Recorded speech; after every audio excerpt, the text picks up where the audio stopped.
শুক্রবার মানে হচ্ছে বাসার চারপাশে পোলাও আর বিরিয়ানির গ্রান মৌ মৌ করে। তো প্রতি সপ্তাহে সবার বাসায় হয় পোলাও না হয় বিরিয়ানি রান্না হবে। তো আমাদেরও শুক্রবারে একটা ছোট্ট আয়োজন আপনাদের সাথে শেয়ার করছি। হ্যালো এভরিওয়ান, আসসালামু আলাইকুম, কেমন আছেন সবাই?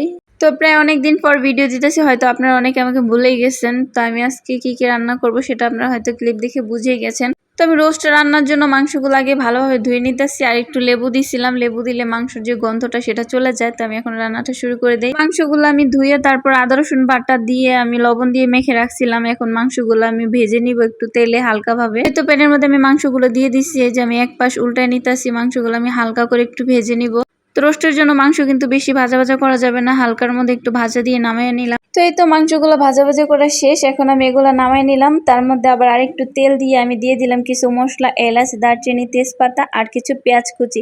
এখন এগুলো আমি একটু নাড়াচাড়া করে একটু ভেজে নিব ভালো করে। তারপর দিয়ে দিব একটু লবণ দিয়ে আবার একটু নাড়াচাড়া করার পর আমি এখানে দিয়ে দিব কিছু পেঁয়াজ বাটা। আমি কিছু পেঁয়াজ বেটে নিয়েছিলাম, ওইগুলো দিয়ে দিলাম, কারণ রোস্টের মশলাটা একটু মাখো মাখো হলে তাহলে একটু ভালো লাগে, সেজন্য দিয়ে দিলাম কিছু পেঁয়াজ বাটা। এখন এগুলো দিয়ে আমি ভালো করে একটু নাড়াচাড়া করে কষা নিব। তারপর আমি দিয়ে দেবো কিছু কাঁচামরিচ কাটা, এগুলো দিয়ে আমি একটু ভালো করে নাড়াচাড়া করে নিব। আমি একটা রাঁধুনি রোস্টের মশলার প্যাকেট কিনে আনছিলাম, তো আমি সেই মশলাটাই দিয়ে দিলাম। এখন দিয়ে একটু ভালো করে নাড়াচাড়া করে তারপরে আমি আদা রসুন বাটা দিতে ভুলে গেছিলাম, তো ওইটাই আমি এখন আবার দিয়ে আবার ভালো করে একটু নাড়াচাড়া করে ভালো করে কষায় নিতেছি।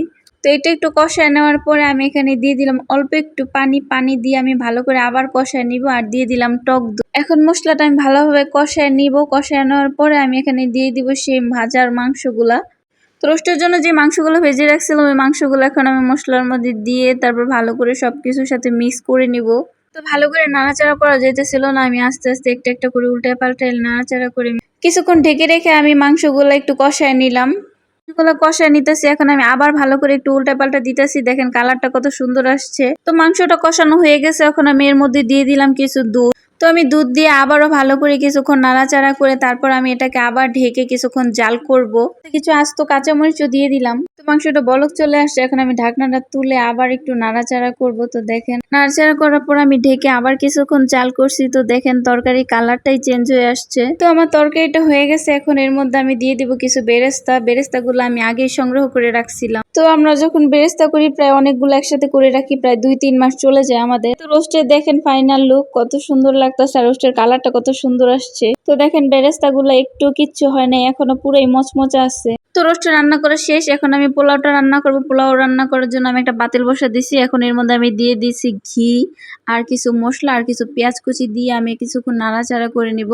তো ঘিটা কিন্তু আমি একটু বেশি দিছি, কারণ পোলার মধ্যে আমরা ঘিটা একটু বেশি খাই। তো পোলার চালটা আমি আগেই ভালোভাবে ধুয়ে পানিটা ঝরাই নিয়েছিলাম। এখন আমি পেঁয়াজটা ভাজা শেষ, আমি এর মধ্যে পোলার চালগুলো দিয়ে ভালো করে একটু নাড়াচাড়া করে মিক্স করে নিব। তো একটু নাড়াচাড়া করে ভাজাভাজি করার পর এর মধ্যে আমি কিছু আদা রসুন বাটা দিয়ে দিব। আদা রসুন বাটা দিয়ে আমি আবারও পোলাওটা আবার ঘিয়ের মধ্যে ভালো করে একটু ভাজা করে নিব। তো চালটা এইভাবে একটু বেশিক্ষণ ভেজে নিলে আর কি পোলাওটা দেখতে সুন্দর হয়, আর পোলাওটা অনেক ঝরঝরা হয়। তো আমি ভালো করে ভাজা করে নেওয়ার পরে আমি এর মধ্যে গরম পানি দিয়ে দিলাম পরিমাণ মতো। আমি পানি আগে মেপে রাখছিলাম, আমি পরিমাণ মতো পানি দিয়ে এখন আমি এর মধ্যে দিয়ে দেবো একটু লবণ দিয়ে আমি আবার এটাকে ভালো করে একটু নাড়াচাড়া করে মিক্স করে নিলাম। এখন আমি এটার মধ্যে দিয়ে দেবো কিছু আস্ত কাঁচামরিচ দিয়ে আমি কিছুক্ষণ ঢেকে রাখছিলাম। তো আমি ফুল ভিডিও নিতে পারিনি, ভিডিও অনেক বড় হয়ে যেতেছিল। তো দেখেন আমি ঢেকে রাখার পরে এই তো পানিটা শুকিয়ে আসছে। আমি এখন এটাকে আবার একটু নাড়াচাড়া করে উল্টা পাল্টা দিতেছি। এখন এটাকে আমি আবার ঢেকে রাখবো কিছুক্ষণ। চুলার আঁচটা কিন্তু আমি একদম কমাই দিছি। কমাই দেওয়ার পরে এই তো দেখেন পোলাওটা কিন্তু হয়ে আসছে। আমি আবার এর মধ্যে দিয়ে দিলাম ঘি। তো আমার পোলাওটা হয়ে গেছে, এখন আমি এর মধ্যে দিয়ে দেবো কিছু বেরেস্তা দেওয়ার পরে আমার এখন আলু বোখরার কথা মনে পড়ছে, আলু বোখরা দিতে আমি ভুলে গেছি। তো এখন আমি বেরেস্তা দেওয়ার পরে আবার একটা করে আলু বোখরা আমি দিয়ে। তো আমার ভিডিওটা আপনার কাছে কেমন লাগলো অবশ্যই জানাবেন, আর আমার ভিডিওটা আপনার কাছে প্রথম গিয়ে থাকলে পেজে একটা ফলো করে দিবেন। ভালো থাকবেন, সুস্থ থাকবেন, আল্লাহ হাফেজ।